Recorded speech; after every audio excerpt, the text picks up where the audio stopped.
This is a very special one because we are in the community of Kendal. Kendal is a very huge community in Manchester, and it was renowned for the Kendal crash. And as you can see, the homes, they're very colorful and nice.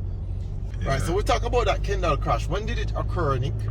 That crash occurred on September the 1st, 1957. It was a Sunday, I believe. Right, so it happened on a Sunday, and they were coming from Mobay to Kingston. Yes, it was a church trip. It was, I want to know about the church trip. So the train consisted of 12 cars. Yeah, 12 wooden cars. Wooden cars, okay. Or cool. Coaches. Our coaches. Mm-hmm. Yeah.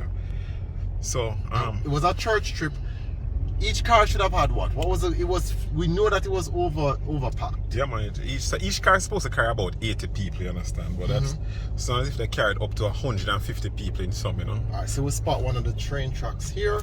So we are going to go over to the train track.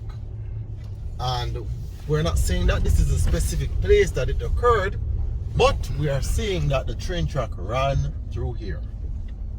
Yeah, so this would have been... I'll go outside and go look on the train track, Alright.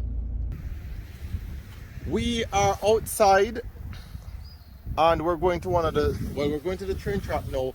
So each of the cars should have had 80 people on them, but that was not the case. It was packed with 130 people to 150 people, they estimate. Wow. It looks like it's from a long time we overload things, man. Yeah, man. So this is like, it was ramped to capacity or over capacity, right? Where you had estimated 1,500 passengers. Wow. So let's get closer to the train track. Now, what they're saying is that in this vicinity, there was a left turn that it was making, and the lead car just ran off, right, to the right, and after that, the accident occurred. And some persons were sleeping. Yeah, so it was after 11, you understand? Yes, it was 11 in the night. So I presume that they went to wherever beach or whatever that they did, and they were enjoying themselves, and now they're coming back home, right? And it was done on the auspices of the St. Anne. What's the name of the church? Some St. Anne's Roman Catholic Church. Right. Yeah, that's downtown. Not to be mistaken with St. Anne people. So this one is spelled A-N-N-E. So they basically did it, and they invited the persons out, and in this vicinity, 200 persons died. 700 people were injured. And at the time, it was the second largest train crash in the world. Wow. Yeah, not just Jamaica.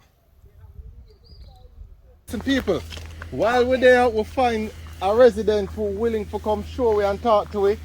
Angela, what go on, Angela? I'm good enough. Bless up yourself. So, we are walking on the train tracks right now. Yes. So, everybody, if you look down, Nick, if you show them on the ground, you see the train track them. Yeah, and we're walking towards the burial site. a part of the burial site. A part of the burial site. Right. Where they had a function where they put a sign there to show that this is a part of the burial site. Alright. Going round and this is some People, great. you see how much trees we have to walk through just to get to the burial site. Yes, it's not far away, it's just a little bit ahead of us here. Alright. Hundreds of persons were injured. I would presume that even the cars would have been rolling over, given the speed that it was going at.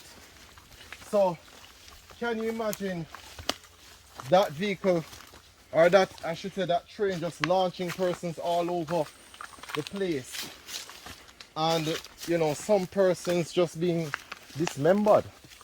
Yeah, and they're intertwined with the wood fragments and... Yes, the wood fragments. Why? Because they were wooden cars. Yeah, they're wooden cars, We had a spot at the burial site, but because of the bushes. Okay, so this is the burial site. Yes, So people... Here is a piece of concrete to show that this was one. This is the spot, one that was buried. Okay, that's one of the victims. Let me see. Wow. See there? So one of the victims was buried right here. So this is nowhere at the crash site, people. The literal crash site. No. I guess you would say this is maybe the last part of the train or something. I don't know. Yeah. Ground zero. I'm not from this area. No, that's all right. This is ground zero then. So in this vicinity, you would have had multiple bodies and multiple dead bodies as well. In this section. All of this section. Wow. Rest in peace. And there were so many bodies that the Spalding's Hospital, Yes. the Maypen Hospital, Yes. I mean, they had run out of blood. They had to, you know, Wow. they had to be requesting blood from people, you understand, that to show you the magnitude. Yeah, man. I mean, even in our current state with the coronavirus, we have serious issues with our hospitals being overcrowded. And this, can't imagine, this was so many years ago, Exactly. right? So, over 70 years ago, so it must have been much worse. And then if you notice persons, the track is basically on a incline. And so, well, the track is basically on a higher level. And to the left is it's kind of declined, right? Yeah. And so many of the persons would have just rolled over to the left. And if you think about it, you know, I mean, it was 11 o'clock and they're, I guess, rushing to get back to town. Nah, And them not gonna reach town till probably at 1 o'clock. you understand? And the speed at which it was coming from. Yeah. Sorry, this is